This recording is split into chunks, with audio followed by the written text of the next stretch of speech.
Welcome, everyone. We are very excited to be here with you today on this third annual Martin Luther King Jr. Advocacy Day. And what we have planned for you today is essentially a special Ask Me Anything double feature and panel on Afghan evacuees and temporary protected status for Haitians in honor of Martin Luther King Jr. Day.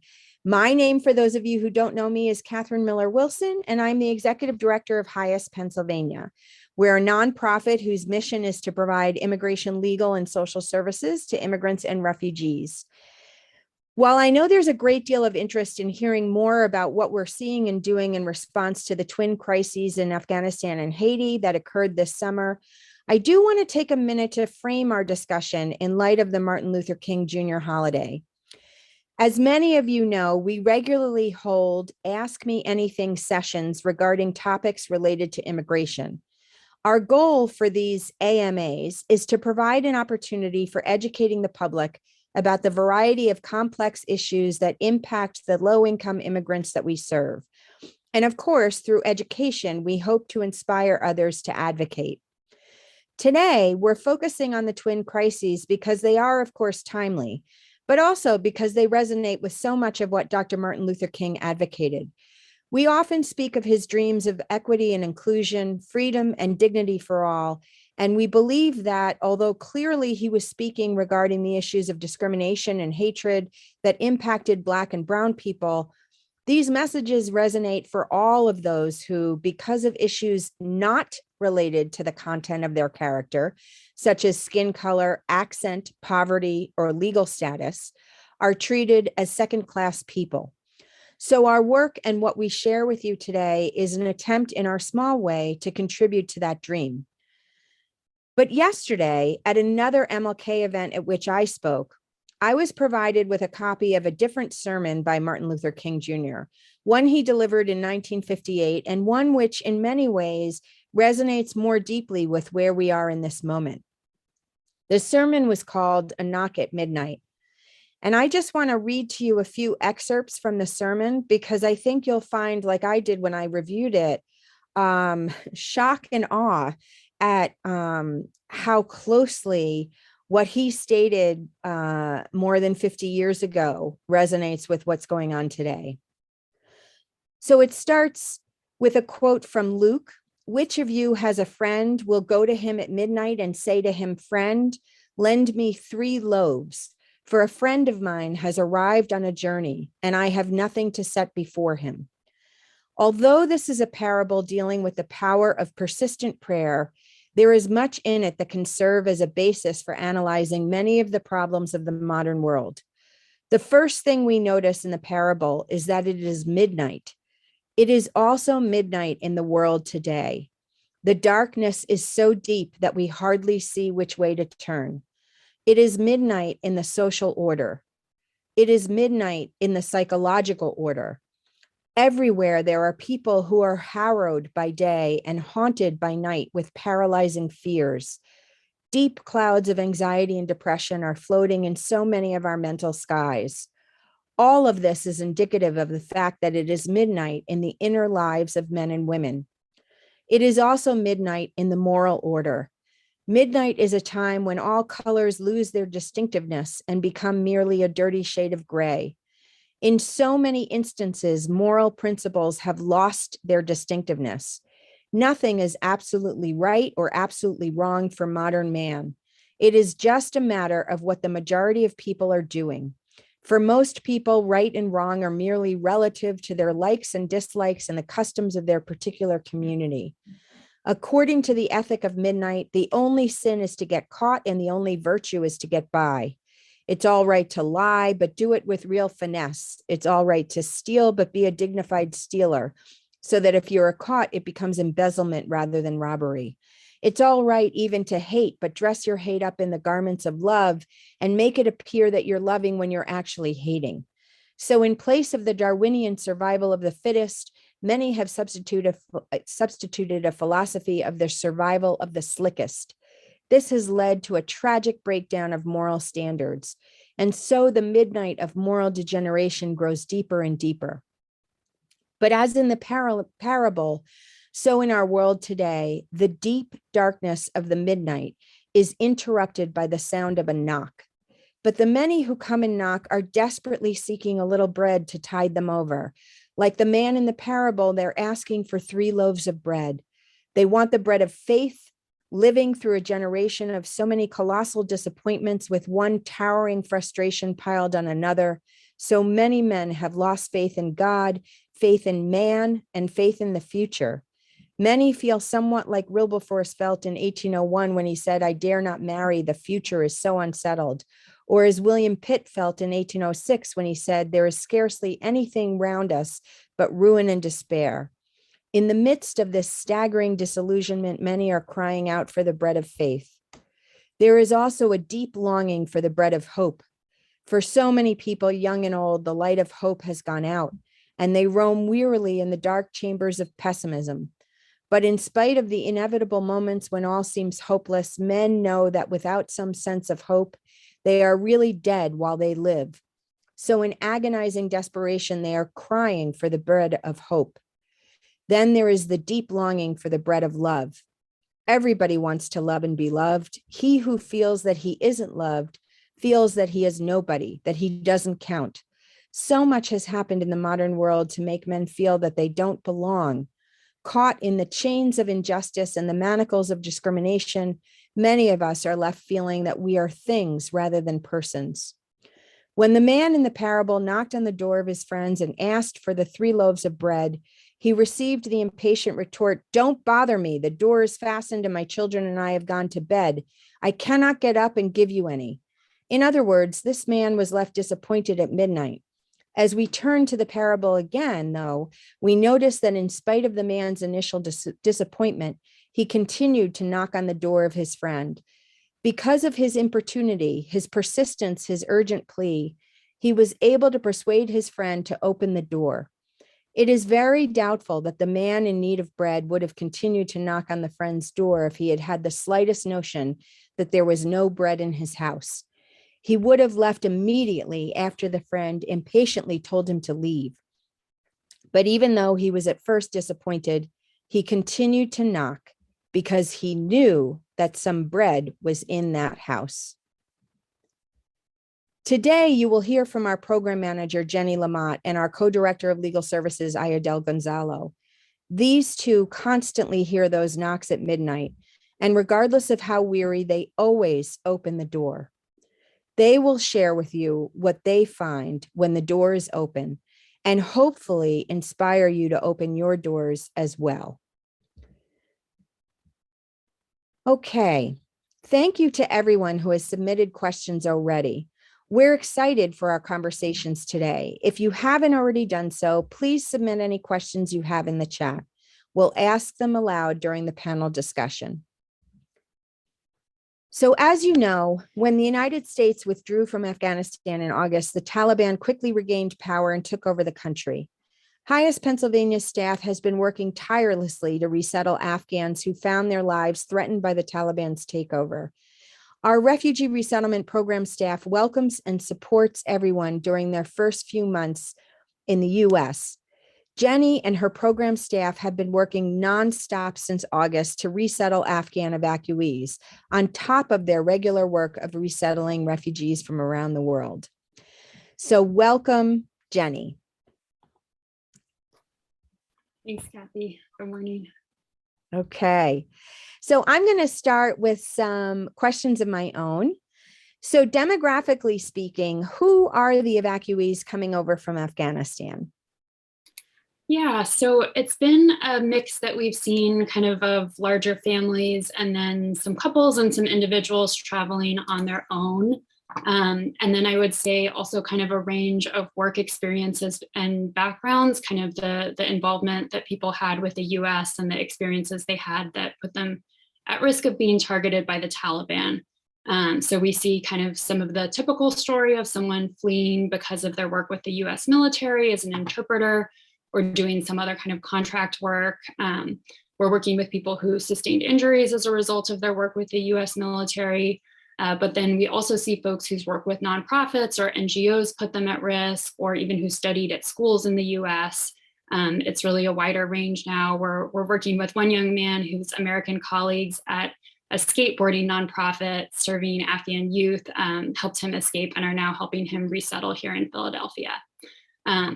I would say another trend, especially among some of those who kind of traveled on their own just as an individual, is we have some folks who were separated from the rest of their family during the evacuation, and those cases are really heartbreaking. In a lot of those cases, they have kind of a wife and children or other loved ones back in Afghanistan who are fearful not only of the situation with the Taliban, but also facing really severe food insecurity. And so those clients are obviously very, very, very worried about their loved ones who couldn't come with them. And then maybe a third category would be some of our medically vulnerable cases. We're also working with quite a few pregnant mothers. There was kind of a push to get some of these cases with higher medical needs off of bases kind of toward the end of November. And so we have quite a few of those cases as well. Great. Thank you. So how do these folks get connected with HIAS Pennsylvania? Yeah, all of our Afghan evacuee cases are referred by the federal government, similar to the refugee cases they work with. They're referred by the State Department's Bureau of Population, Refugees, and Migration in coordination with the 9 national agencies who oversee contracts with local resettlement agencies like us. Everyone we're working with came in through one of 2 ports of entry, either the Dulles Airport in Virginia or the Philadelphia Airport. And then they were sent to a military base for further processing, where our clients spent anywhere from a few weeks to a few months before eventually coming to us for permanent resettlement. Great. And so why are we calling them evacuees rather than refugees? Yeah, all of the clients we're serving through the Afghan Placement and Assistance Program have a temporary status called Humanitarian Parole that allows them to work and receive certain benefits while applying for a more permanent status, such as asylum, or while they wait for a pending special immigrant visa to be processed. Afghan humanitarian parole is not quite the same as refugee status, but there are some important similarities. In both cases, people were forced to flee their homes, and in both cases, people are eligible for a similar set of benefits. Great, thank you. So can you tell us a little bit about resettlement, what resettlement services involve under normal circumstances? Sure. As I said, Afghan evacuees are kind of eligible for essentially the same set of services that we would normally provide to refugees through the reception and placement program. So we place people in housing, usually first temporary housing at an Airbnb or hotel for a few weeks, while we work with them to find an apartment or home to rent longer term. We make sure people's basic needs are met, including groceries, clothing and winter coats, a hot meal upon arrival, furniture and household goods for their new home. We help people enroll in public benefits like SNAP and health insurance. We connect them with our legal team if they need help applying for asylum or assessing their legal needs. We refer them to an employment program and ESL classes, and we help set up medical appointments. The service period is 90 days, kind of the same across both programs, but because we had such a high number of arrivals over a short period of time, we're likely going to be working with some of our Afghan parolee families for a little bit longer than that. Great. So do you know about how many Afghan evacuees are already here, and how many do you expect to resettle in Philadelphia in the coming months? Yes, we initially agreed to resettle 100 Afghan evacuees between September 1st and the end of February. Most of those 100 individuals arrived by late November at a very intense pace, and now we are already actively serving more than 100 individuals. During this period, we've placed at least 15 Afghan families in permanent housing. We've managed over 30 separate Airbnb reservations. We've coordinated hundreds of hot meal and grocery deliveries and arranged countless prenatal care visits. And so while we may see our capacity increase at some point in the coming months, our focus right now is really on the services we're providing to those 100 people who arrived over that short period of time. And of course, we still have refugees arriving from other parts of the world through the regular resettlement program, which has simultaneously been ramping up for an increase in refugee arrivals under the Biden administration. Great. And I see a question in the chat. What are the conditions on the bases, especially locally, if you know? And what's the current schedule for their closing? I'm not sure what the current schedule is for their closing. I know that people are still on the bases, and many of the local resettlement programs like us have kind of reached their capacity and aren't quite ready to open up to more new arrivals yet. I think the conditions have varied. I mean, I think they've worked really hard to make people comfortable, but I think it also, it's temporary housing that was set up very quickly, and definitely not an ideal situation to be living in for a couple of months. And so I think it's been a really tough transition for a lot of the families, especially those who are on the basis for a little bit longer. And I think people are really, really eager to kind of get to whichever city they're going to end up in longer term. Great. And I can also answer in terms of the current schedule for their closing. So currently we have been told that the military bases are kicking everybody off on February 23rd, which we are extraordinarily concerned about, because our understanding is that there remain about 30,000 people on the bases, all told. And as Jenny indicated, resettlement programs across the country are at capacity, which means that these folks will arrive in their ultimate destination cities looking for help, and it's unclear how people are going to help them. So HIAS has some steps that we're taking to try to help beyond the capacity of the refugee program. And I'll talk about that in a minute. But we are quite worried about what's going to happen. So there's another question in the chat. How can a group, synagogue, or church, for example, help sponsor a family? So I actually am going to take that question as well, Jenny, if you don't mind, and you can certainly add if I leave something out. So there's many ways to help. The first way is to simply volunteer with us. If you go to our webpage, and Becca will put it on the chat, you can click volunteer. There are volunteer orientations every month, and there are a large variety of positions to volunteer for, depending on the time commitment that you have, your skills and background, whether you want to be intensively involved or short-term involved, whether you're comfortable with in-person or want to take on virtual assignments. So I urge you all to go to our website and check that out. Another way to be involved is through something called sponsorship, but I want to be very clear, because that term sponsorship has been thrown around by a lot of people and by the news media, and it means many, many different things. So let's just be very clear what we're talking about. So Jenny mentioned humanitarian parole. This is a legal mechanism to allow Afghans who have been separated by their families to petition the US government for an entry visa to come to the United States. In order to file for humanitarian parole, you have to either have sufficient income and assets to show that you won't become a public charge, or have a sponsor. And there are two types of sponsors: either an individual sponsor who fills out a government form showing their income and assets and their willingness to take care of financially the person so that they won't become a public charge. So if you are interested in becoming an individual sponsor, you should send me an email, and I'll connect you to our pro bono coordinator, and we can walk you through that process. Or you can become what's called an institutional sponsor, which is something a synagogue or a church or a mosque can do. And it is something that I'm very proud to say HIAS PA has agreed to do. An institutional sponsor is an institution that puts a letter on letterhead showing the ways in which you are prepared to take care of someone if they're allowed to enter the United States.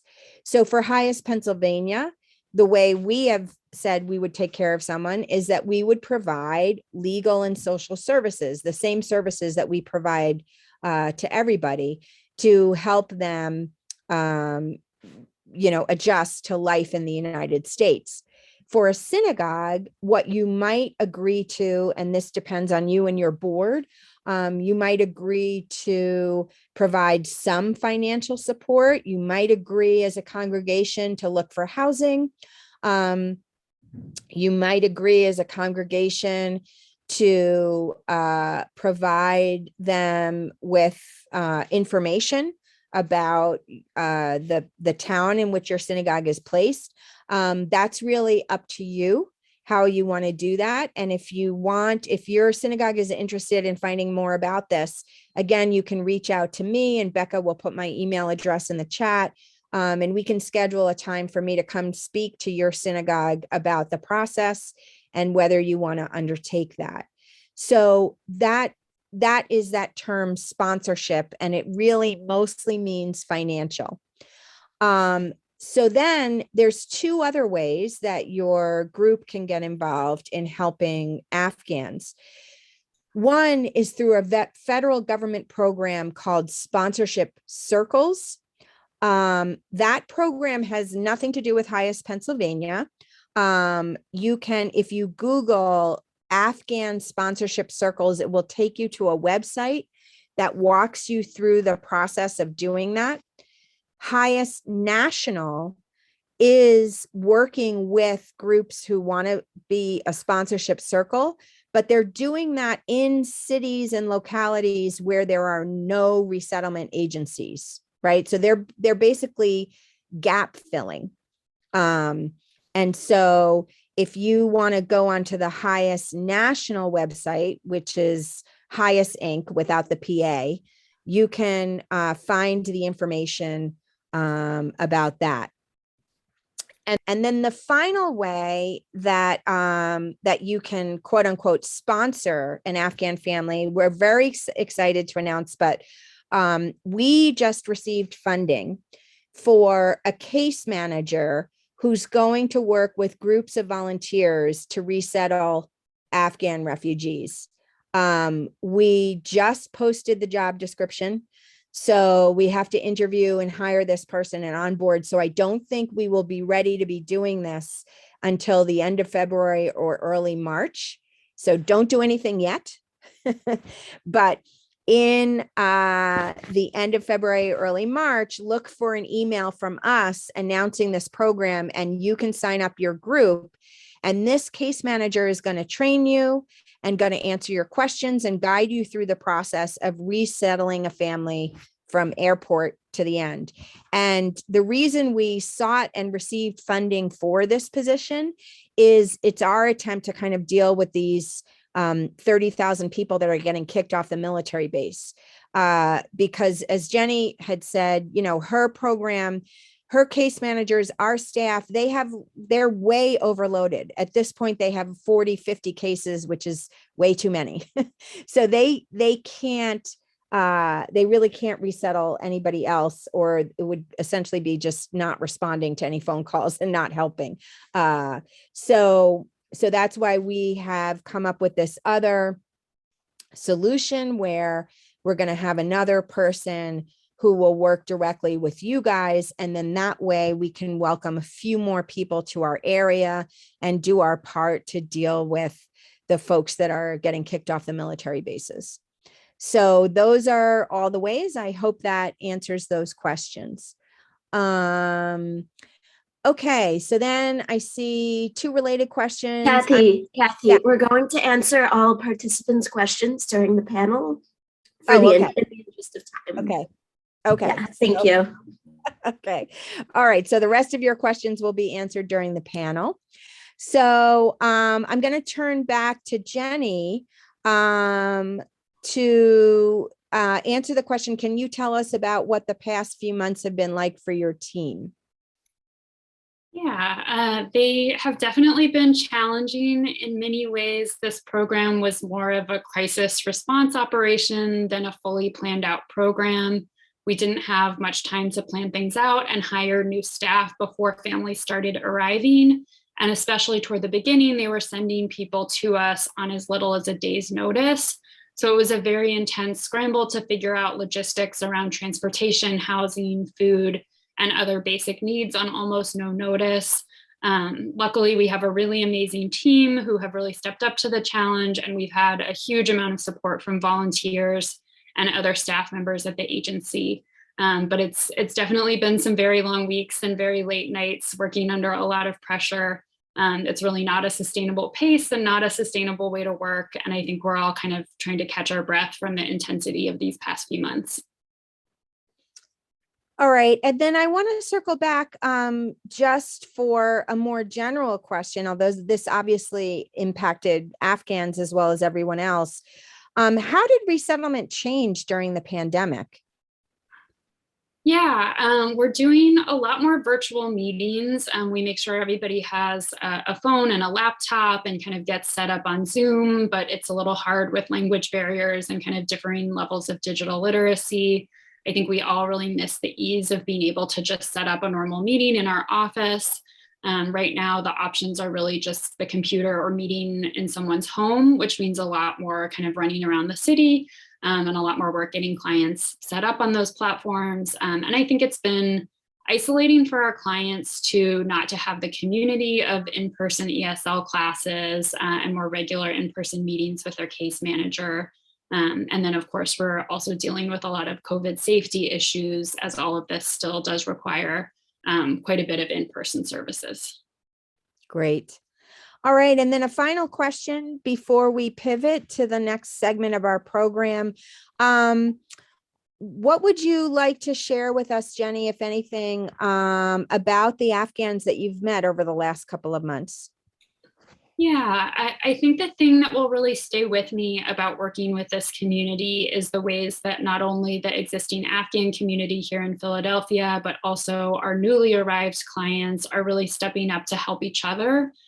We work with some families who already have a lot of connections here, whether it's friends or family, but we're also working with a number of families who don't know anyone in Philadelphia.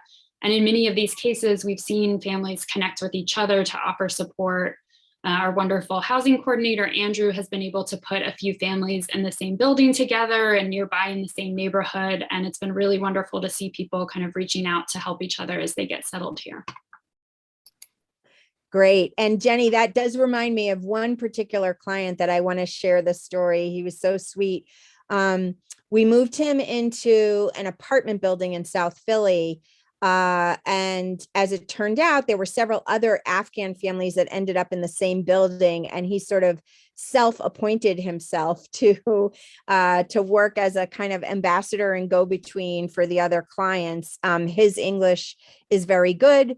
Some of the folks who had lesser English or no English at all, ended up finding him, and it just was a wonderful thing to see. And I will say this has happened many times before with other populations of refugees that people kind of appoint themselves ambassadors to their countrymen, and it's just wonderful. It just shows you again how much we gain from the people that we resettle here. So thank you very much, Jenny. We're going to take a 5-minute break because our experience on Zoom is really that our brains really can't handle too much. So we're going to take 5 minutes, then we're going to come back and we're going to switch gears and we're going to talk to Io about what's happening with the Haitian population. So keep the questions coming. Take your break, and we will be back at exactly 10:40. Thank you so much. Thank you. So now I want to switch gears. We're discussing temporary protected status, or TPS, for Haitian immigrants in the United States. Last year, as I believe you know, Haiti was thrown into turmoil due to natural disasters, including an earthquake, and the assassination of their president, not a natural disaster at at all. And in fact, there is some evidence that the US was involved, although it's unclear how and why. So it's, really a disaster in which we played a role. In the US, graphic images came out about Haitians being mistreated at the border. We're here today to discuss what temporary protected status and a path to citizenship would mean for these Haitian immigrants, our neighbors who have established their lives in the US or who desperately need to do so in light of the turmoil in their country. Ayadel Gonzalo heads our complex litigation and humanitarian relief program at HIAS PA, in addition to being co-director of legal services.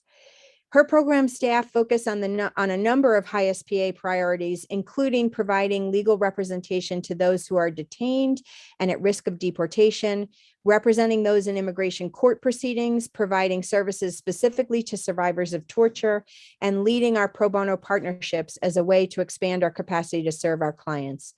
So welcome, Ayo. So my first question, can you tell us, explain it to us like we're 2-year-olds, as my favorite expression. What is temporary protected status, or TPS? And what does it mean if someone has TPS?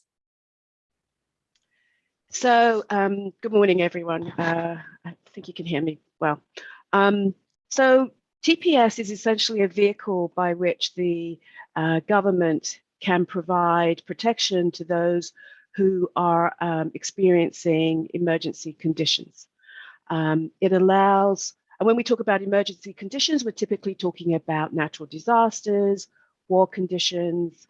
A good example would be the Ebola crisis back in 2014, where nationals of Sierra Leone, Liberia, and Guinea were given the opportunity to remain in the United States. It's also a vehicle by which the government can really progress its political agenda. So, for instance, we think about Venezuela. I mean, certainly in Venezuela, there is economic instability, but there's also an attempt to put pressure on the Maduro government to stand down, which hasn't happened, but TPS was granted to Venezuelans because of the political instability in that country. We can also think about Syria. Now, Syria, of course, there is an ongoing civil war there, but there's also the attempt to provide or to use TPS as a method of political furthering the political agenda. So, what does it mean when someone is granted TPS? What does that mean? So essentially what it means is that the person can remain in the United States for a particular period. TPS is generally granted for periods of 18 months. Sometimes it's granted for less than that, but it's usually granted for 18 months, and it can be renewed. So one of the countries that I like to give as an example in terms of TPS is Honduras. So in 1998, Hondurans were granted TPS because of an earthquake there. And that TPS has been granted and extended right up until today, right? So we call it temporary, but what does temporary really mean? Similarly, El Salvador, right, in 2001. But when a national is granted TPS, it means that they can remain in the United States for a length of time, but while they are here, they are also granted permission to work. And that's really the most important thing, because people want to be able to work and they want to be able to come out of the shadows. And through working, they're able to support themselves, family members here, and most importantly, family members in the country where the emergency condition exists. Thank you. They're also able to travel. Sorry, I should say that they're also able to travel. They can request permission to travel. But yeah, it is basically a temporary status. Okay, great. Is there a path to citizenship for Haitians or for anyone with temporary protected status?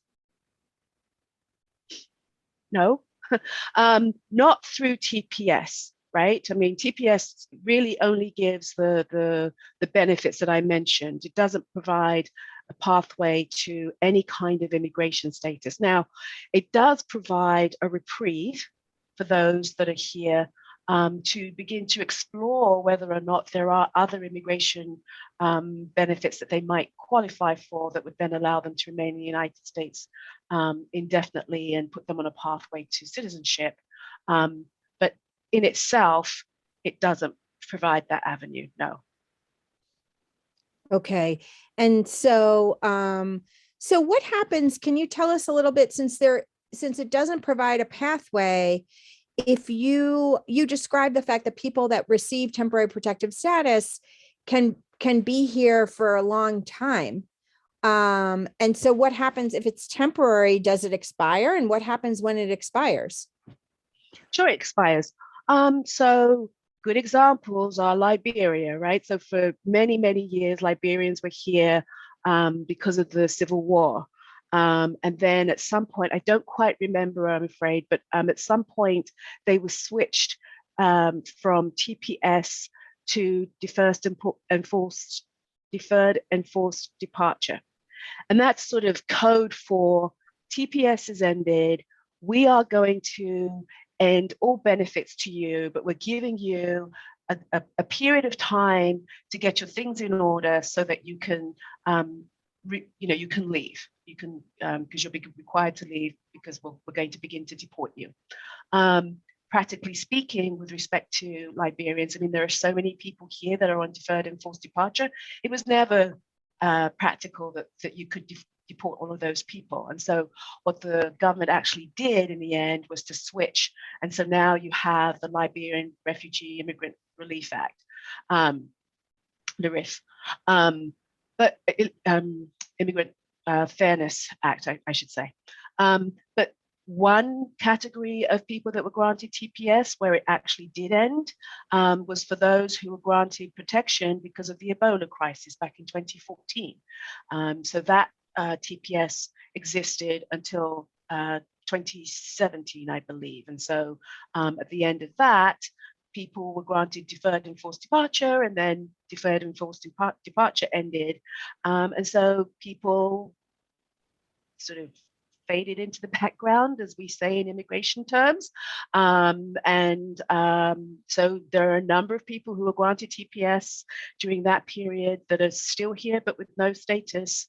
Some of them were able to claim the RIF benefits, but a number of them weren't. So people just remain here with undocumented, unfortunately. Right. And I just want to thank you so much, Io. I just want to highlight so everybody really understands the example that you just gave, folks that were given TPS for the Ebola crisis. They were granted that status in 2014 and the status ended in 2017. So that was 3 years that they were allowed to live here and work here, and they paid taxes. So think about your lives over the last 3 years, your children's lives, your grandchildren's lives. What happened in those 3 years? Some of you may have had people that married. Some of you may have had people that had babies. Some of you may have had people that bought houses, right? 3 years is a long time in the life of a person. So to suggest that after 3 years, people should just suddenly uproot themselves when they already were uprooted because of the crisis that brought them here, is really something that should give all of us pause, and is why the need for a pathway, a permanent pathway, is so important. It's going to be fairly rare that somebody who's been here for 3 years or more is going to say, oh, okay, well, that was fun. And I'm ready to go back to my country of origin, even though I've laid down roots and I've fallen in love and I've given birth and I've started a business. So I think that's something for people to really kind of wrap their minds around. Another thing that I would say, though, Kathy, I mean, that's also important for people to recognize, which foreign governments recognize, right, is that the remittances that are sent abroad help to sustain the government. So when there was the legal action back in 2019, 2020, I don't quite remember, that was to try to send back the Salvadorans and Hondurans, the national governments became involved because they were saying, look, we're relying on this money. It's a big portion of our GDP. And so if you then send these tens of thousands of people back, we can't absorb them within our economies. And also that is a substantial amount of money that we don't have to sustain ourselves. So please don't send them back. And the litigation, fortunately, the litigation has put all of that on hold. But I think that that's an important thing that we have to remember, right? I mean, we're giving people the opportunity to remain here, and they do with the money that they earn the things that are important, which is to help other people, right? And so it's really difficult to look at all of this in a vacuum, which is what we tend to try to do. Right. Thank you. And just a follow up to that in terms of the vacuum, not vacuum, understand that right now, for a huge variety of reasons all over the world, there are more than 80 million people who are displaced. Right. And so that's for different reasons, depending on who they are and why they're displaced. But remittances help people to stay where they are. Right. Because that helps them if they're in an economy where it's difficult for them to earn a living, where there are drought conditions or other climate problems that interfere to raise crops or to farm or to obtain staples. Remittances from the US help to sustain people and prevent displacement. So just, is a very specific and concrete way to understand that the effects of what we do are many, many, many, and complicated. And so trying to say, well, it was temporary, you knew it was temporary, and I don't want to hear about any of these other things. It can have a really serious domino negative effect. And at the same time, welcoming people, supporting people, allowing them to come and contribute to our economy as well as economies overseas has positive domino effects in myriad ways. So, okay, so let me talk a little bit now, pivot, similar to how we did with Jenny. What has it been like to be working during the pandemic? How have you and your team fared, and what have you done? How has it been? Okay, terrible and depressing, but moving on. Yeah, I mean, well, not depressing, but I mean, I think, similarly to what Jenny shared, it's been a challenge, right? It's been a challenge just pivoting to the new working environment. One which actually, I mean, I'm quite surprised to say that I quite enjoy it. This is my office. I'm very happy here. I've got my heated blanket on, I think it's just shown just how quickly we can adapt, right? And also our clients can adapt. And it's really a testament to them that they've been able to just change to the different ways that we are now working. I would say that with the pandemic, one of the things that's been really surprising to me is just the number of people that we have had to provide services to. It just an incredible number, I guess, because in the beginning, when there was less mobility, people went to organizations that they knew. HIAS was open, we had intake, and so we were able to do our best to absorb the people that were coming. But through all of that, I would say my team has just been incredible in the way that it's just been able to pivot and really work through what, as I said, what are challenging working conditions. I mean, looking at people over over Zoom, right? Not having the opportunity to just walk into somebody's office and ask questions, having to set up appointments to be able to talk to people, and really sort of having to work in an environment where there's been distance, right? Because just the natural way of interacting with people has changed. But I think we're adapting to it. What I would say is that because of the pandemic, the various crises that HIAS has had to navigate has had a level of intensity that might not have existed if we were in person. So Jenny was talking about the Afghan crisis, but that's also been something that my team has had to navigate. And I would say that in navigating that, it's meant that we haven't been able to be as nimble on our feet with other things that are coming through the door, and particularly with the Haitian crisis. So there have been benefits and there have also been pitfalls, but it's all been a lesson, you know. It's all been an opportunity to learn. Okay, that's great. Thank you, Io. And I think I just have one more question, which is if you want to talk more specifically about what you've seen with the Haitian community, what challenges have you faced when working with Haitian TPS recipients that might not be present in other areas of your work? So I want to talk about TPS for Haitians primarily first, right? So we began working with the Haitian community intensely back in 2010. So, you know, I mean, we're just a couple of days after the anniversary of the first earthquake, right, back in 2010. That was in January. And within a couple of days of that earthquake, which was, you know, pretty major earthquake, killed a 250,000 people, many more people injured. The government granted TPS to those who were in the United States at the time of the earthquake.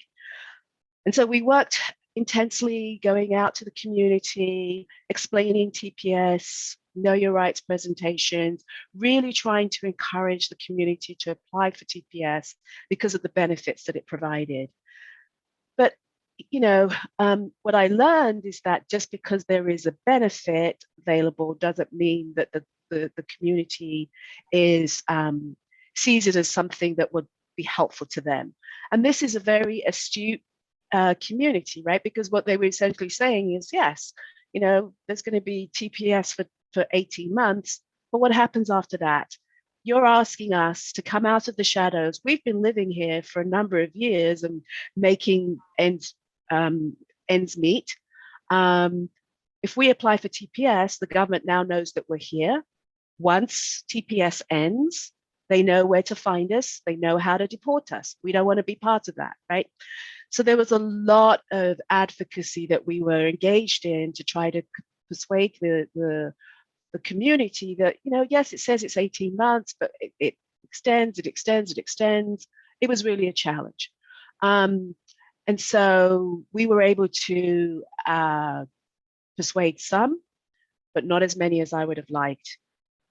Last year, TPS was granted to Haitians again because of yet another natural disaster. Actually, you know, the largest natural disaster of 2021, right? And so that was granted in July.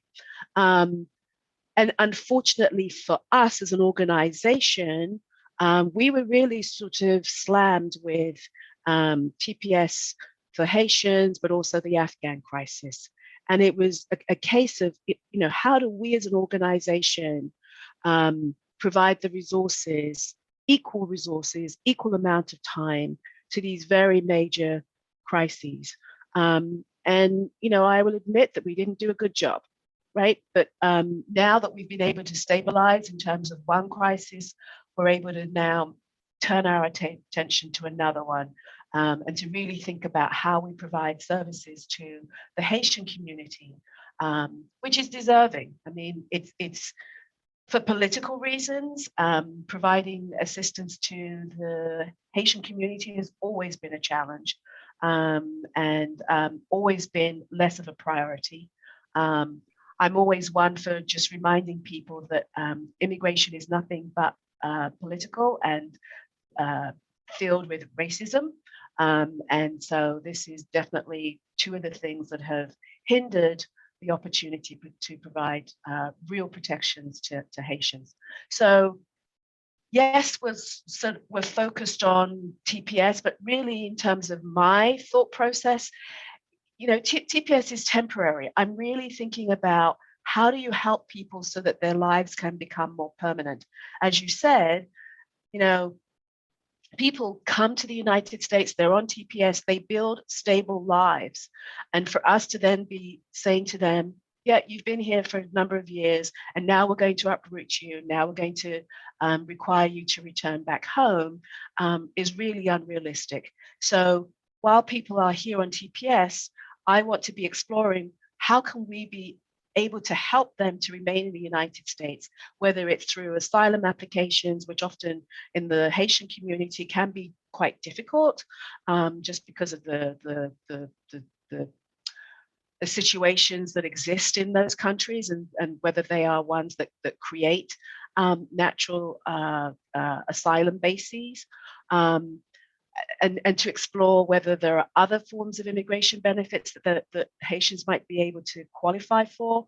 So that's really my focus. I see TPS as a vehicle that allows people to remain here, to give them more time so that we then can be able to begin to explore how can we help them to remain here permanently. Okay, thank you so much, Io. That was really terrific and really enlightening. We are ready to launch into our panel discussion. I just want to reintroduce Jenny Lamott, our Refugee Resettlement Program Manager, and Aya Del Gonzalo, our Co-Director of Legal Services. Both of them will answer questions about HIAS-PA's efforts to resettle Afghan evacuees, and of course about temporary protected status for Haitian immigrants, as well as general questions. So I want to start with the first question: where are refugees being resettled once they're out of temporary housing? Yeah, that's a great question. We kind of start, when we do a housing search, we start with whether they have a friend or relative here, and then kind of looking at something close to that connection that they have. And then if there isn't a friend or relative here, we would look at areas of the city where there's kind of an existing Afghan community, often kind of the Mayfair, Oxford Circle area of Northeast Philadelphia. That area is now very saturated and very expensive. And so, of course, we're kind of branching out from there, and kind of using the strategy that I touched on a little bit earlier of seeing if, okay, we're going into a neighborhood that doesn't have as much of a traditional Afghan community like South Philly. Can we put a few families together near each other? We have a few in the same building and then kind of around the same couple of blocks, so that at least there can be some community and social support kind of from each other. Great. And can you tell us a little bit about, have you thought about branching out to, the suburbs or the ring municipalities around Philadelphia? And if not, why not? Or if so, what's the status? Yeah, we have had a lot of conversations about it, and we try to kind of do that together with the other local resettlement agencies collaboratively. We work a lot with their housing staff as well. And we are looking at other areas like Norristown. We actually just moved a family into Upper Darby. We have a couple of families up in Bensalem, and are certainly considering other areas of the city.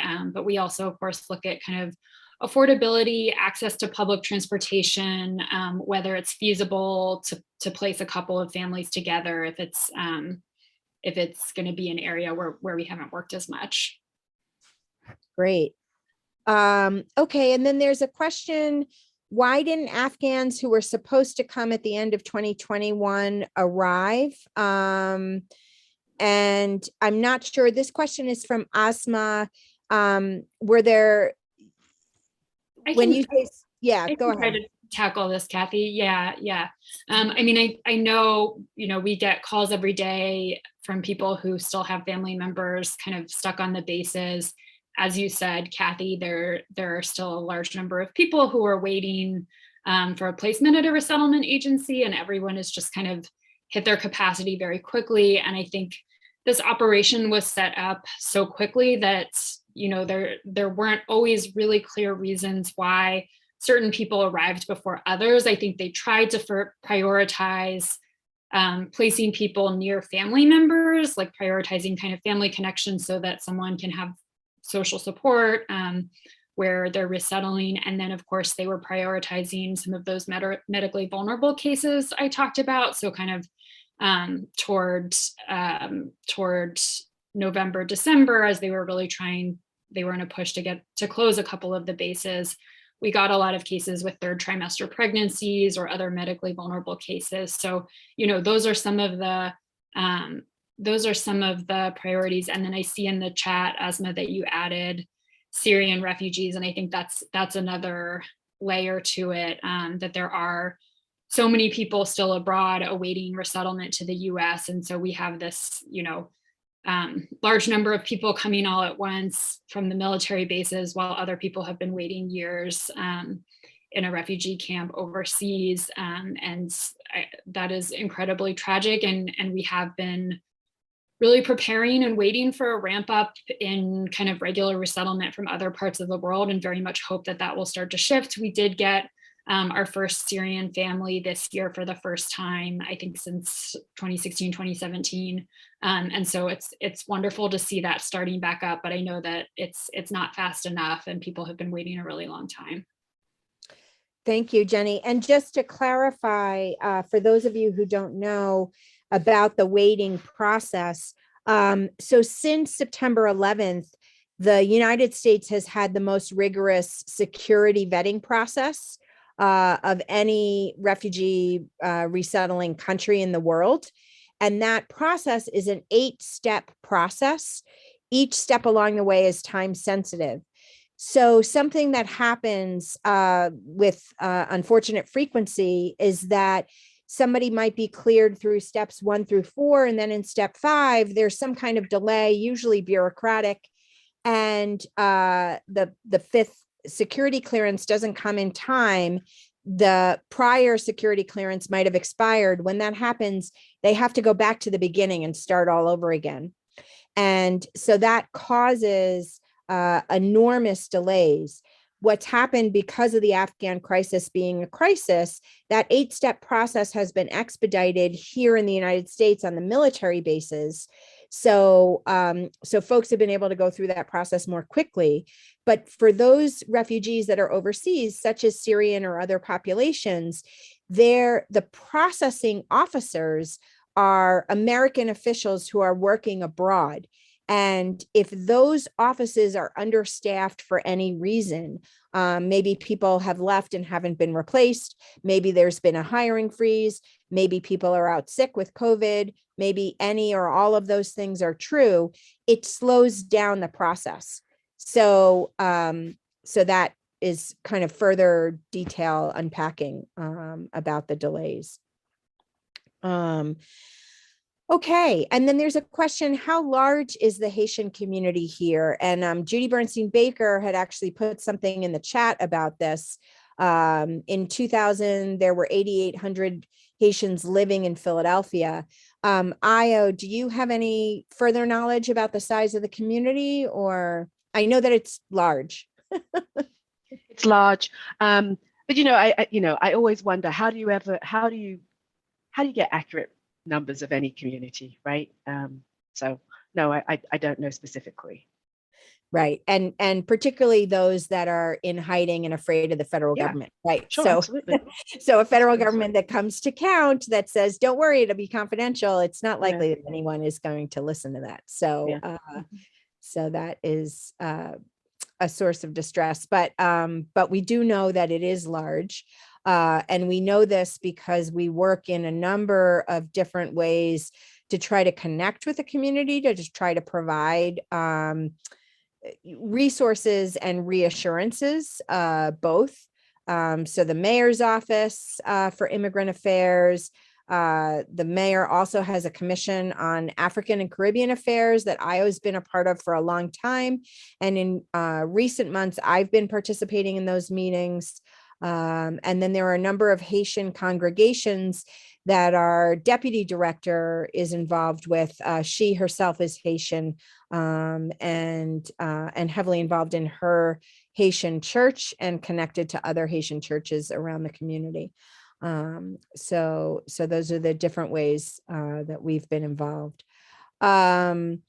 So then there's a question, why are some old cases waiting for 18 months, but new cases are taken within 2 or 3 months? And the question was specifically, I think, about citizenship and naturalization. Although I think IO can talk about across the board, there's been some uneven waiting times for lots of things, not just naturalization. So if you want to explain that a little bit. Yeah, well, I wasn't sure whether that was about citizenship or it was about asylum applications. So I'm not sure if the person who put the question in the chat could just clarify. But I would say, it's to some degree, it's the luck of the draw if you're talking about citizenship applications. Applications are filed, they're processed. As far as I know, they're taking about a year right now because of the pandemic. There are reduced numbers of people coming in for interviews. Pre-pandemic, if you went into the local office, it was packed, right? Packed with people. And it was just, like a sausage machine. One person was out, next person was in, just really flowing. And now I've been in a couple of times, and I guess they're really doing a good job in some ways of trying to keep everybody safe. And so I've gone in with my clients and the waiting room has been empty.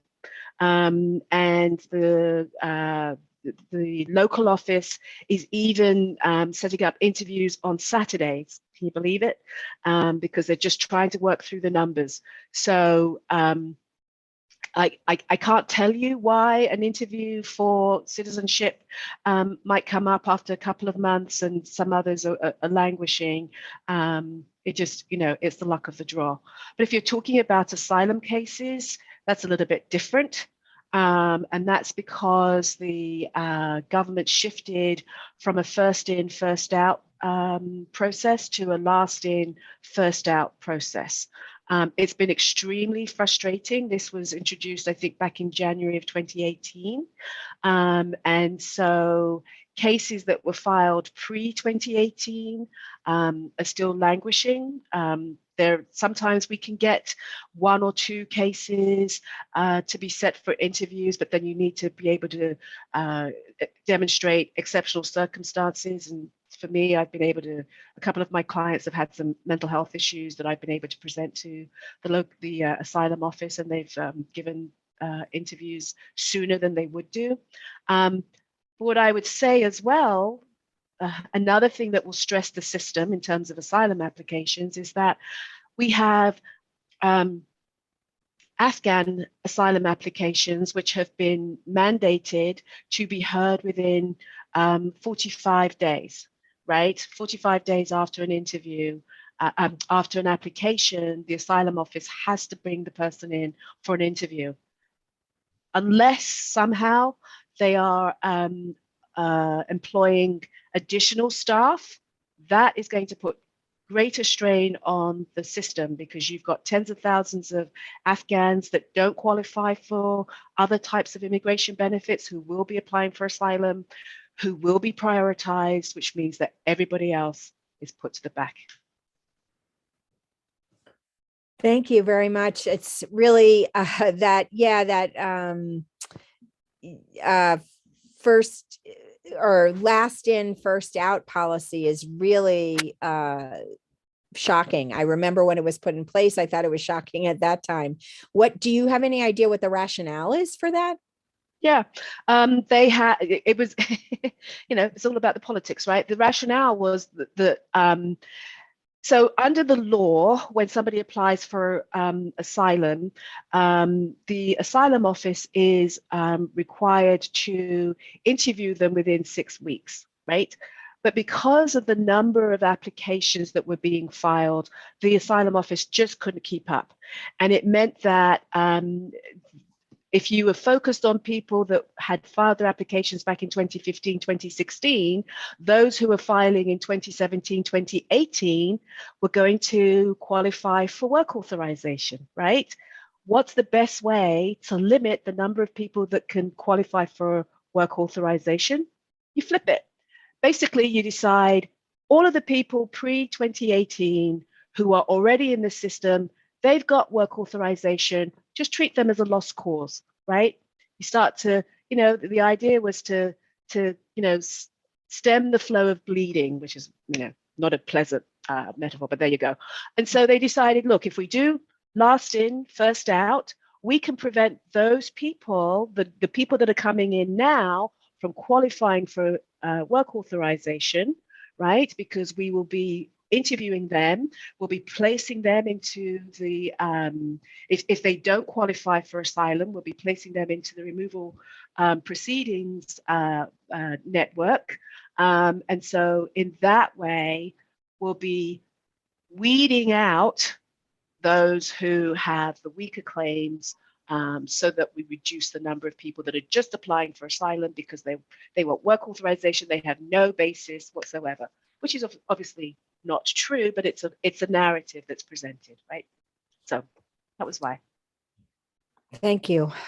Astounding. Okay, who determines whether a group is granted temporary protected service? Congress, the executive? Who makes that determination? So TPS is granted by the Secretary of the Homeland Security, DHS. So it's the executive branch that determines. And, they're getting a lot of information and making a determination based on what they see in terms of the emergency conditions.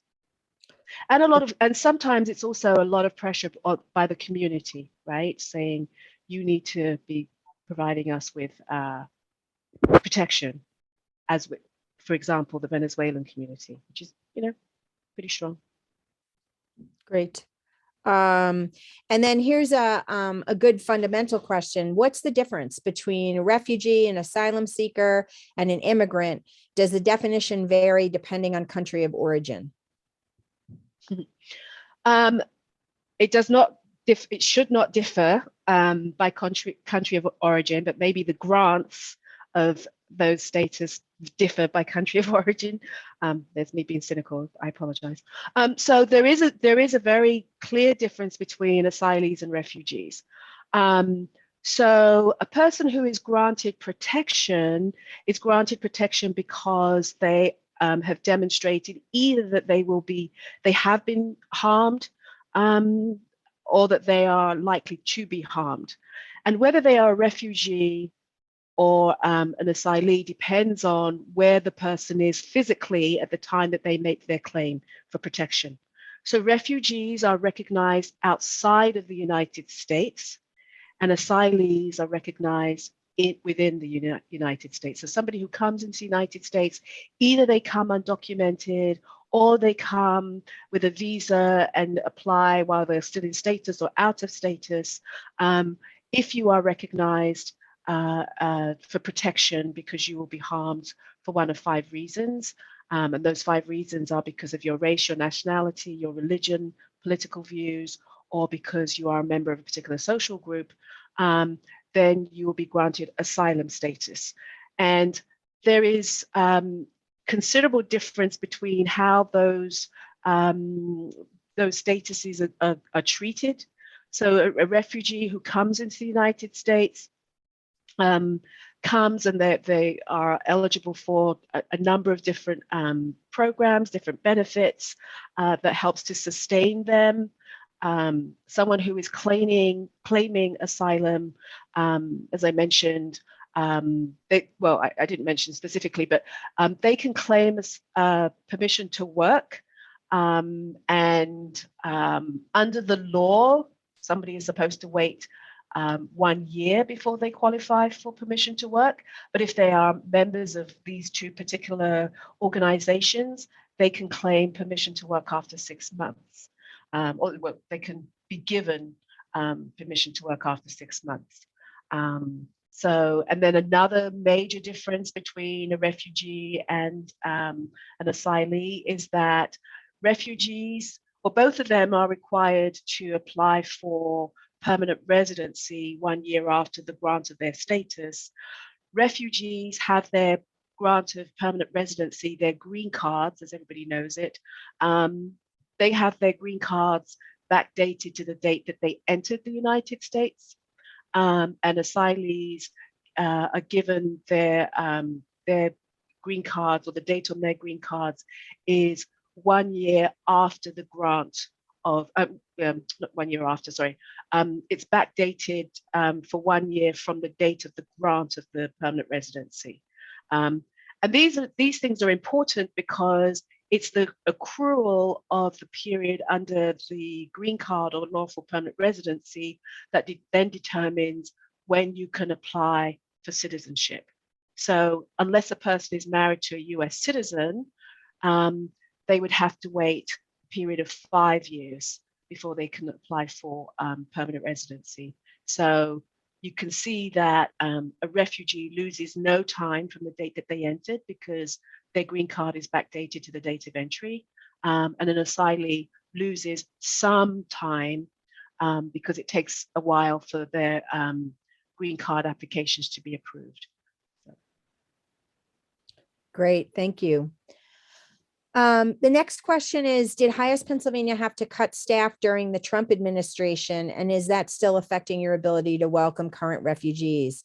So let me just first answer some of this myself, and then I'll turn it over to Jenny.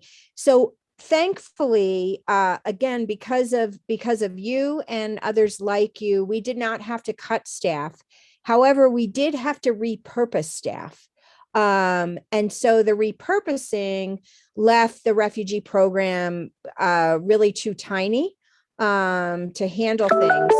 We did take steps, and Jenny and I had lots of conversations after Biden became president about how to retransfer people and even hire additional people.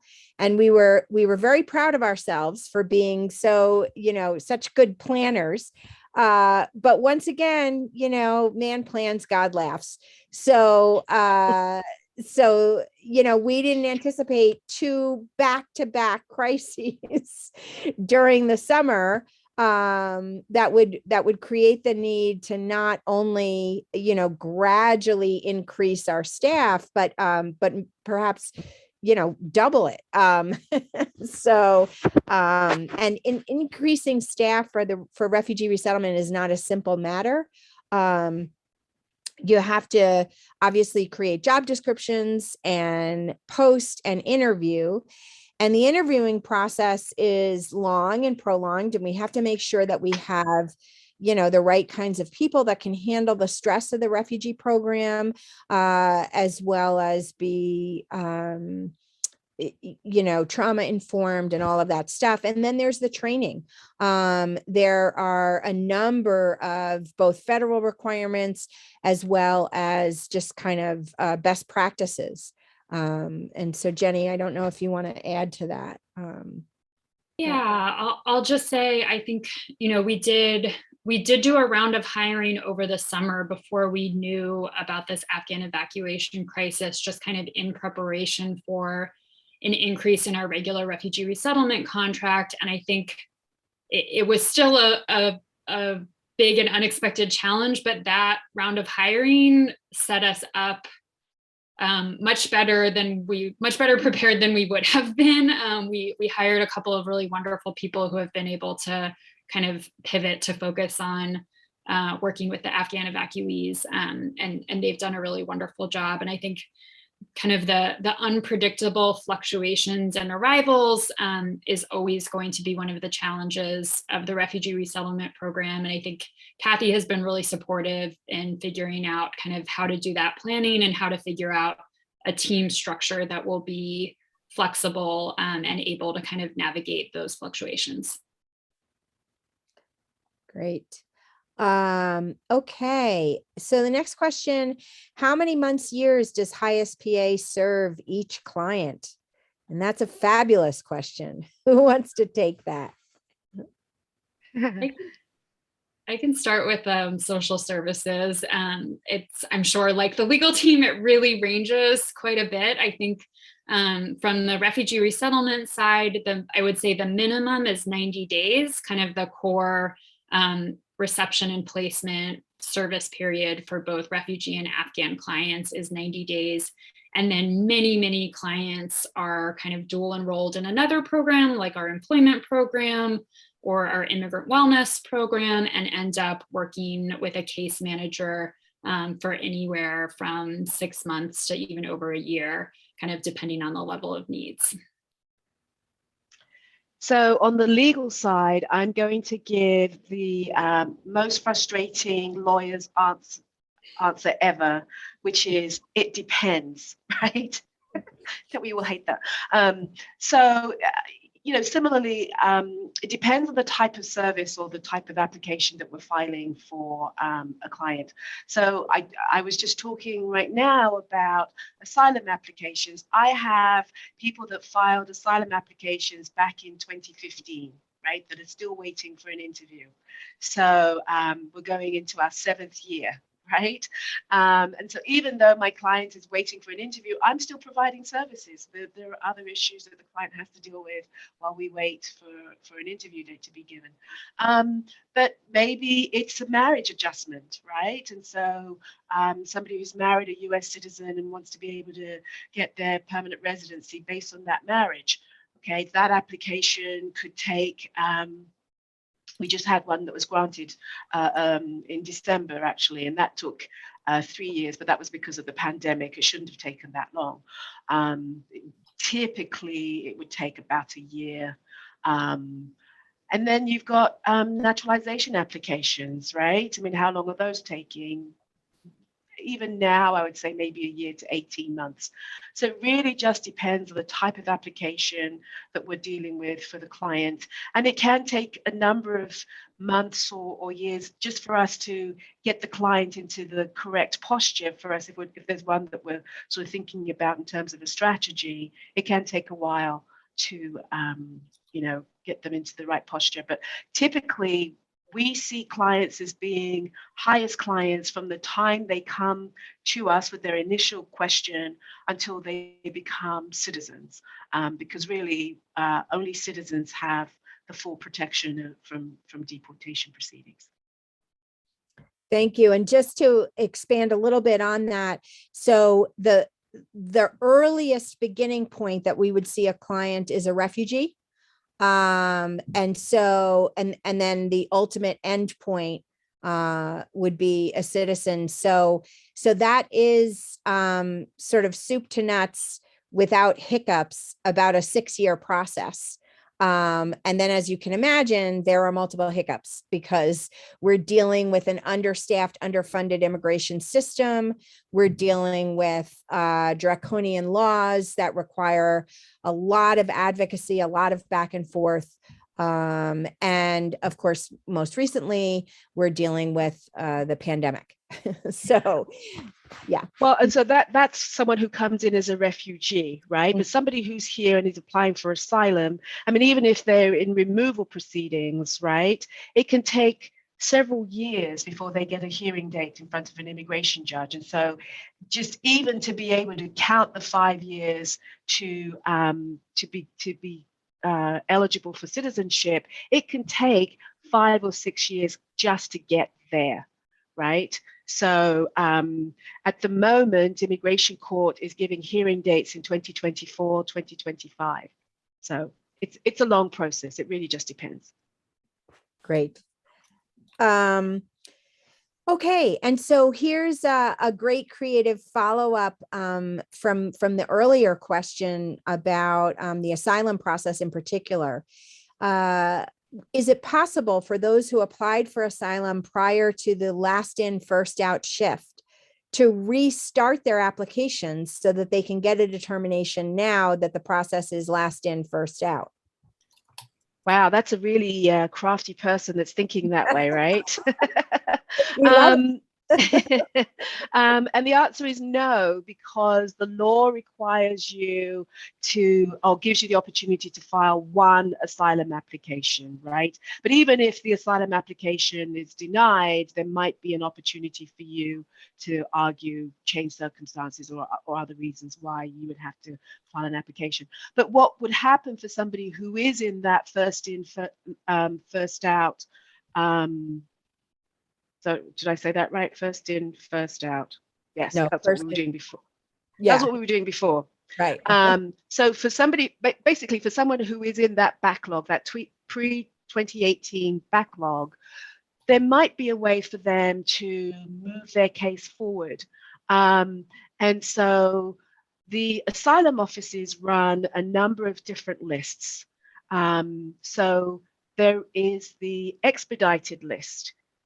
So someone can say, well, I need an expedited interview, and here are the reasons. And typically, you're showing why there is an emergency for you, right? And as I mentioned, that I had a number of clients who've been able to get onto the expedited list. And I have to say that the Newark Asylum Office, which is the asylum office that deals with the applications that we file, or that's responsible for the applications that we file, has been incredibly responsive to our requests. I mean, these are requests which we have documented, but they've been really responsive, and within I'd say within a couple of days of us making the request, they're in touch with us to see what date we can set up for the client. And usually within 2 to 3 weeks, they've given us an interview, and then within a month to 6 weeks, they've made a decision on the application. Right, so I will say that they've been, really fantastic in that. The other way that somebody in the backlog could try to get their asylum interview heard sooner, where there aren't exigent circumstances that would qualify them for an expedited interview, is to simply say, look, I'm willing to be placed on the short notice list. So when the asylum office schedule someone for an interview, they're supposed to give us at least 3 weeks notice. But even when they schedule someone for an interview, things happen, right? And so maybe somebody isn't able to go to that interview, and so therefore they have to request that the interview be rescheduled. From the asylum office's point of view, that's an interview slot that's empty, that's wasted. So rather than just waste that, they allow people from the short notice list to fill that interview slot. And when it says short notice, you're getting less than the 3 weeks notice that you're required to be given, but you've said that you'll do it. And so they might call you and say, look, we've got this interview slot we've just found out about. It's in 3 days. That's happened to me before. Or it's in a week, or however many days, right? And so then you and your clients get to decide whether or not you can actually fill that spot. And they give you 2 opportunities to fill a spot. And if you don't, then they move on to the next person. And then you have to apply to be on the short notice list again. I have a number of clients that are on the short notice list. They've been on for 6 months, so it doesn't particularly move that quickly. But when it's working efficiently, it really does work well. Thanks. Okay. And so one person asked, can you remind us of the number of Afghan refugees settled in Philadelphia in the last year? And so I think, so our numbers are close to 110, right, Jenny? And then NSC is 450? I think that's right. I know ours is around 110, right? Yeah. There we go. I got unmuted. I'm sorry about that. Yeah, so in the past fiscal year leading up to when we started working with Afghan humanitarian parolees, we worked with 15 SID families who came through the regular refugee resettlement program. The year before that, we had about 30 or 15 individuals total. And then the year before that, 30 individuals total, kind of split up into family groups. And so that was kind of the 2 years leading up to our work with Afghan parolees, when we've now served 100, a little over 100 over the last few months in September. Great. And just two additional points of clarification. So SIV stands for Special Immigrant Visa. It's a visa that the government created for Afghans who are under threat because of their work with the American military. So as Jenny indicated, we've been working with people who received SIV status. SIV, like everything else in the immigration process, is long.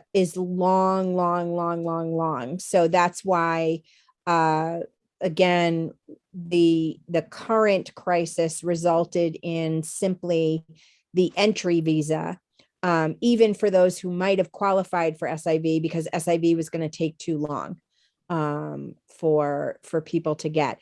Some people at the military bases were assessed for whether they're eligible for SIV, and an SIV application was started on their behalf. But in the meantime, the people that we've been serving, as Jenny has described, are humanitarian parolees, those who have a temporary entry visa and not legal status. Okay. Oh, and one more point of clarification.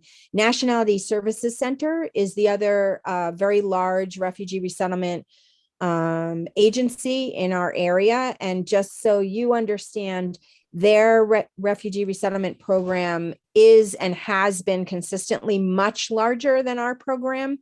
I like to talk about us as yin and yang.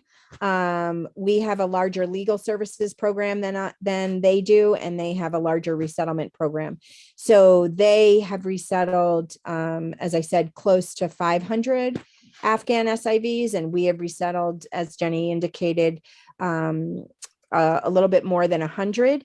But because our legal services program is larger, we are expecting that we're going to be serving with the necessary legal services, not only our clients, but many of their clients as well. And so that's how the two agencies work in partnership.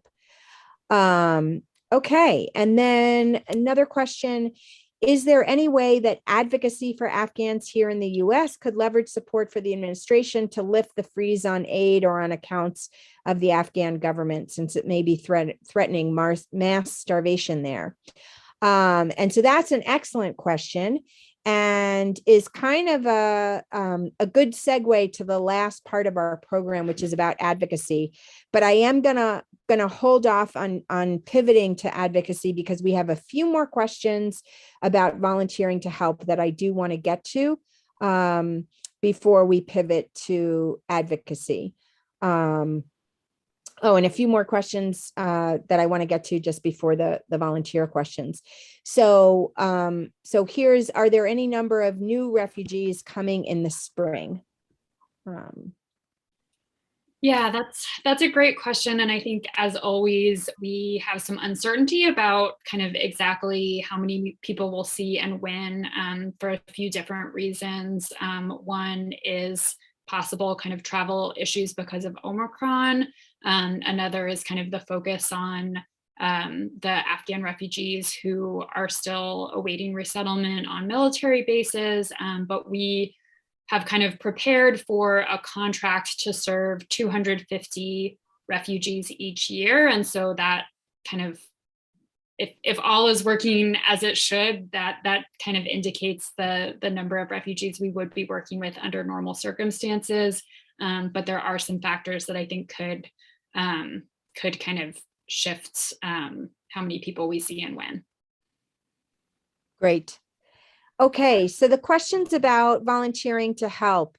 So the first question we received is, are there volunteer placements or internships for undergrads in Philly schools? And the short answer is absolutely yes. And the way to find out about them, if you go onto our website, Becca will put it in the chat, and you click on volunteering, the volunteer page, and you scroll all the way down, there is an email address and information for those who are exploring internship opportunities, either for themselves or their students. And so it's a process, as you can imagine. We do interview all folks, whether they're volunteers or interns, just to make sure that it's a good fit. And so with interns specifically, we interview at certain times of year, recognizing that interns are primarily students, and so they're on an academic calendar. Okay. Next question. I'm a psychotherapist, but I only speak English and I'm not trained in ESL. How can I help with mental health, and how can I help learning folks who are learning English without being trained in ESL? So the first question with respect to mental health.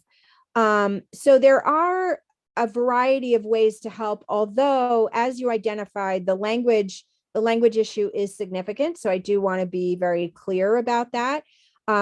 We do have clients who see therapists through an interpreter, but it's understandably very awkward and challenging. And there's also cultural issues with respect to whether a client is even amenable to what Americans view as traditional psychotherapy. So that's fairly rare, but it does happen. There's also a way that psychotherapists can help with a particular thing. We often need specific particularized evaluations of our clients to be submitted in support of court petitions. And those evaluations can take place with an English-speaking therapist through an interpreter. However, they are specific. So you would have to be trained in how to do those evaluations. We have partnerships with, and hopefully Io can help me here because I'm blanking on the names. I think is it Human Rights First? Oh, so there's Human Rights, well, there's Human Rights First, and there's also Philadelphia Human Rights Clinic as well, that's run out of the universities. Okay, so those two, if you Google those two organizations, you can get trained by them and then be volunteers through them. And so what we do is we then approach them and say, we need an evaluation for this client. And so then they match a trained therapist with our client to do a pro bono evaluation. So that's the way you can use your skills. Regarding the ESL question, we do have volunteer positions where our staff will train you in what you need to know. You obviously won't be teaching an ESL class without the appropriate certification, but you definitely can serve as a tutor. And we provide training and mentorship for people who are willing to tutor. So hopefully that is helpful. So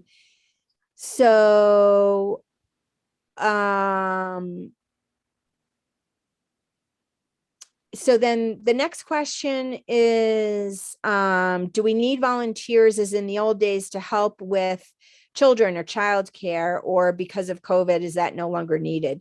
So childcare is an endless need. However, yes, COVID has changed what we're doing and what we're able to do and that kind of thing. So for the moment, ESL, for example, which is something for which we use childcare volunteers, ESL is happening on Zoom. So there isn't a need for childcare volunteers for that. However, there are certain in-person things that do happen. And if you are fully vaccinated, boosted, go through the criminal clearances and all that stuff, you can serve as a childcare volunteer in order to help with those certain things. They're few and far between. Like, for example, in this moment, we don't need anyone at all because of Omicron. We're not doing anything in person. However, I anticipate that much like last year, things will open up again in the spring. And when that happens, then there will be events for which we will need childcare. So that's the status. The pandemic, as usual, makes everything very challenging. All right. And how can we support Haitian refugees in Philadelphia? So there are a number of resources. If you go on our website, there are links to organizations that are specifically embedded within the Haitian community who are collecting donations of goods as well as money, and who talk about different ways. Another thing that we are in the process of doing, we are going to be hiring a Creole speaking case manager who's going to provide emergency assistance for the next year for Haitians. And that emergency assistance will be modeled after the emergency assistance that we provided during the height of the COVID pandemic. So that's an $800 cash grant and 2 months of emergency case management. And so once we have that person in place, that person will also be able to work with volunteers as needed, who want to help the clients, the Haitian clients who are calling. All right, there's a question. Is there a list of PA institutional sponsors on the website? And the short answer is no. We don't have a list. But again, as I suggested, we ourselves are an institutional sponsor, and we're perfectly happy to meet with your institution or group in order to answer very specific questions about that process. And then building on our mentions of community support, what are some of the other wellness resources and mental health resources provided? What are their perceptions of mental health resources in these communities? So actually, I'm going to let Jenny answer that for her colleague, Amy Eckendorf. I'm very proud of the immigrant health and wellness resources that we've developed internally. And they are culturally and linguistically appropriate. And so if Jenny, if you want to talk about that a little bit more, that would be great. Yeah, we have a couple of different approaches internally. As Kathy mentioned, my colleague Amy, who runs the Immigrant Wellness Program, does some group programs. So she'll bring in someone usually who is kind of a member of the community to facilitate a wellness group. So I think we have an Afghan women's group running right now, and a couple of others. And then the team also will make referrals out to kind of behavioral health care in the community as needed. I think in that case, it can be a little bit harder to find a placement that's a good, like, linguistically and culturally competent fit, but we do our best. And I think those cases with kind of a higher level of either medical or mental health needs will tend to be enrolled in the Immigrant Wellness Case Management Program, which is a little bit more intensive and works with folks over a longer period of time. Thank you. All right, so we have 5 minutes left. So I want to turn our attention to advocacy, because this is a way that all of you can help, regardless of whether you have money or ability to volunteer. It is pandemic safe, and it's critically, critically important. So you have heard over the last 2 hours the multiple challenges facing not only these populations, but all of the immigrants in our area. The problems that our clients are facing are problems that could be solved by our federal government. The executive branch has the power to sign several executive orders to help ensure that the family members of our clients who were stranded as a result of the chaos during the evacuation are brought to safety here and reunited with their families. Congress has the power to create pathways for citizenship for Haitians, as well as other immigrants who are continuously kept vulnerable through our government's failure to provide these pathways. Given the stories that we've heard today, it begs the question, why are we here? Why is our government not doing something about this? And what can we do about it? So I won't pretend that writing a simple postcard or making a phone call is likely to make a difference in and of itself. However, I will share with you my favorite story of advocacy that I've shared with some of you before. In 2017, right before the July 4th recess, the all-Republican Congress under a Republican president was determined to eliminate the Affordable Care Act. There was nothing to stop this, nothing except ordinary people like you and me, and some nonprofit agencies who mobilized us. In one glorious week, so many constituents from all over the country called their congressional representatives. They called, they wrote emails, they sent faxes. So many did this that the congressional switchboard was completely tied up and no one could get through. Constituents called and wrote and faxed and demanded that the Affordable Care Act be left in place, and it was. Legislators and presidents who are facing re-election do care. It does matter what their constituents are saying. The problem is that in order for what is being said to be heard, it has to be a shout, not a whimper.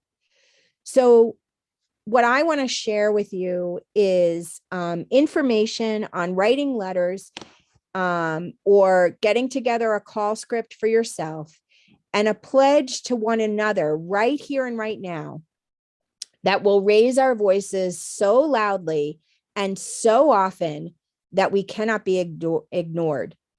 Rebecca is going to put in the chat a link to a document that we created.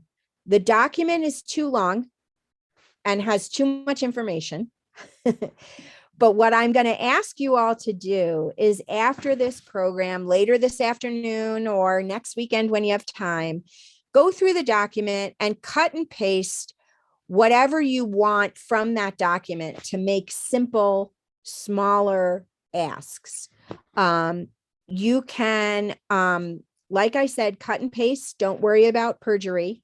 The only thing to worry about is to add some of your individual stories, whether it's your own immigrant story, your loved one's immigrant story, someone that you've tried to help, something that you've heard about, a neighbor, a friend of your children from school. Add a little bit of personalization to whatever you copy from the resource that we're providing you, and send it in. And do that regularly. Commit to doing that, whether it's every Monday morning or every morning before you have your coffee or after you have your coffee. If you're like me, you can't really do anything before your coffee, or every Friday night with friends. It doesn't matter, but do it regularly so that the combined effect is a shout and not a whimper. That's really important. And as I said, it's pandemic safe, and it's something that can be done on your own time in your own way, but make sure that it's consistent. For more up-to-date information regarding these crises, please go to our website. There's going to be a link in the chat with a specific page. The page is kept updated as we receive new information and contains information about how to find help and how to give help. As you've heard, although our offices are closed to the public, our agency is open.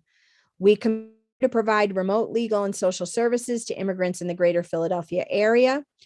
We will have we'll continue to have regular Ask Me Anythings regarding all kinds of topics. You can see the recordings on our website. You can share them with others who weren't able to make it with us today. And you can always learn more about how to support immigrants and refugees at our website, www.hiaspa.org. And finally, I want to leave you with these words from the A Knock at Midnight sermon. The weary traveler by midnight who's asking for bread is really asking for the dawn. Our eternal message of hope is that dawn will come. Midnight is only a temporary development in the cycle of life's day. Yes, the dawn will come. So I hope all of you, in being educated about these issues and learning how to advocate as well as volunteer, will really take that message to heart, to bring our country into the dawn, to bring our locality into the dawn, to bring yourself and your loved ones and your neighbors into the dawn by responding to that knock. Thank you so much. We're really appreciative of your engagement and your attendance. It's really, really been wonderful. Thank you.